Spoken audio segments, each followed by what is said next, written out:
With Week 1 in the books, the Chiefs continue to look like the most dangerous team in the NFL, especially in the AFC.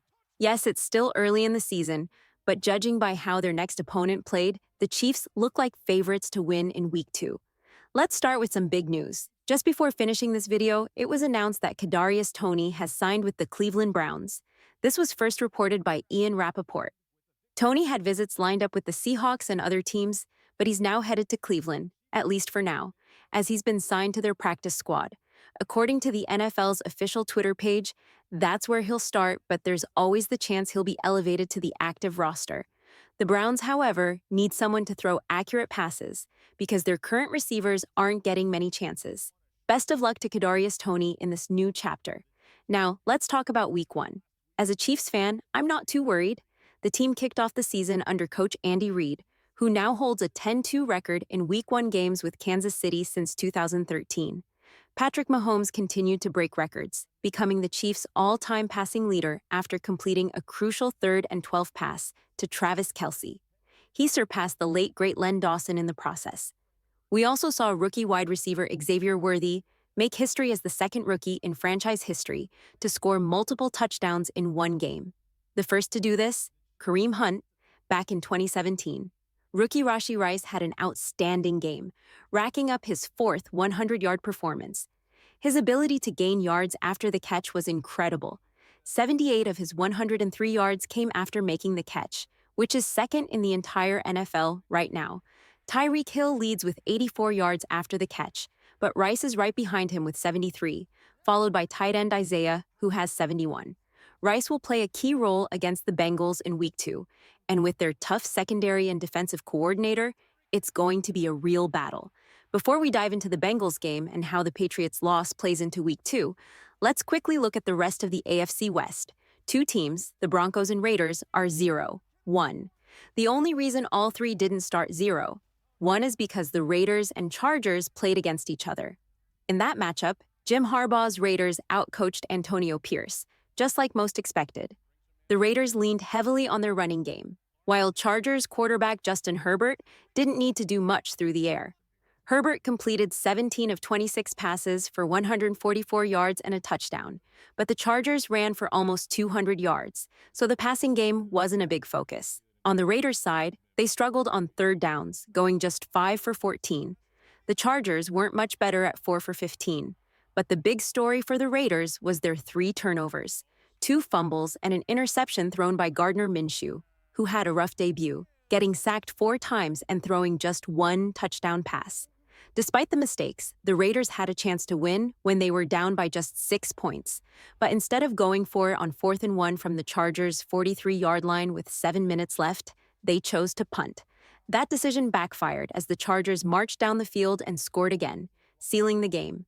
As for the Broncos, their Week 1 performance wasn't too scary either. Rookie quarterback Bo Nix threw 2 interceptions and struggled for much of the game. He completed 26 of 42 passes for only 138 yards. The Broncos did manage to score 20 points, but only one of those came from a touchdown. They also forced 2 safeties, which added 4 more points to their total, making it a wild game, but not one that inspires fear for Chiefs fans. So, after Week 1, the Chiefs clearly look like the best team in the AFC West, which is no surprise. The Chiefs aren't just the favorites to win the AFC West, they're also favorites to win the Super Bowl. Honestly, after watching Week 1, I didn't see anything from other potential playoff teams that makes me worry about the Chiefs' chances. Sure, Josh Allen scored 4 touchdowns, which was impressive, but beyond that, there wasn't much to get excited about. Of course, it's still early in the season. Now let's talk about the Bengals, since the Chiefs are facing them this week. Cincinnati didn't look too sharp in their 10-16 loss to the Patriots. They scored just 1 touchdown in the 3rd quarter, and their offense struggled right from the start with 3 straight 3-and-outs. When they finally had a chance to score, tight end Tanner Hudson fumbled near the end zone, thanks to a great strip by Patriots safety Kyle Duggar.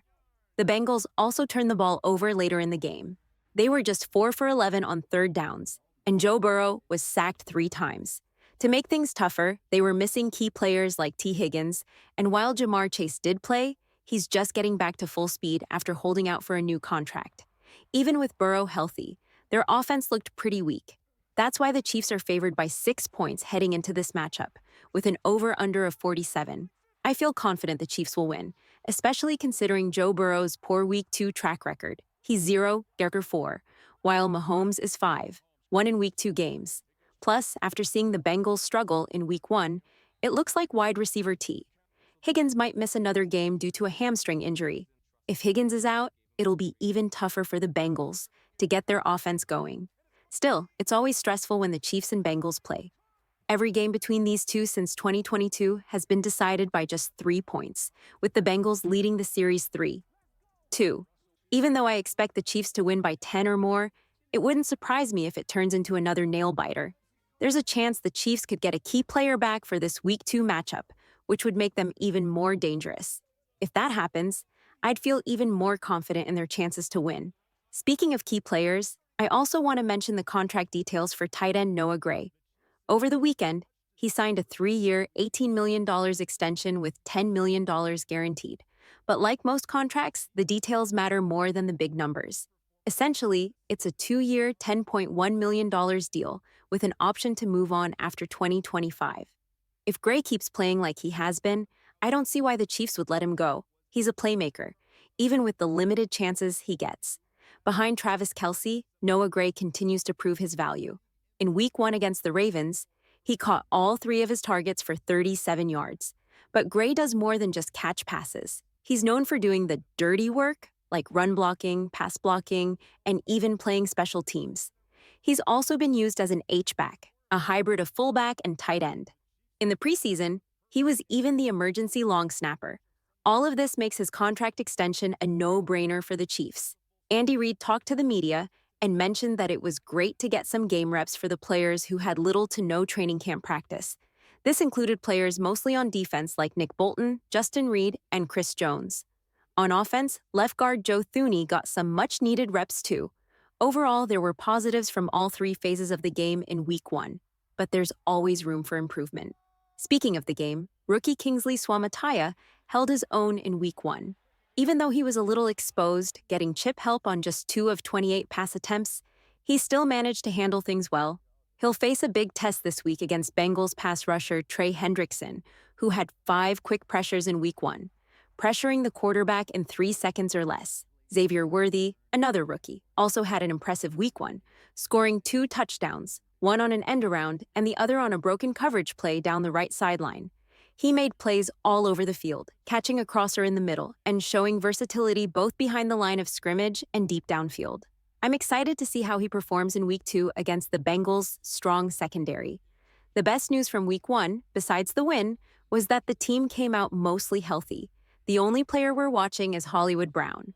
According to Andy Reid, Hollywood is getting close to returning from a shoulder injury he suffered in the preseason. The timeline for his return is similar to Tyreek Hill's, and if things keep improving, there's a good chance he could suit up for Week 2 against the Bengals.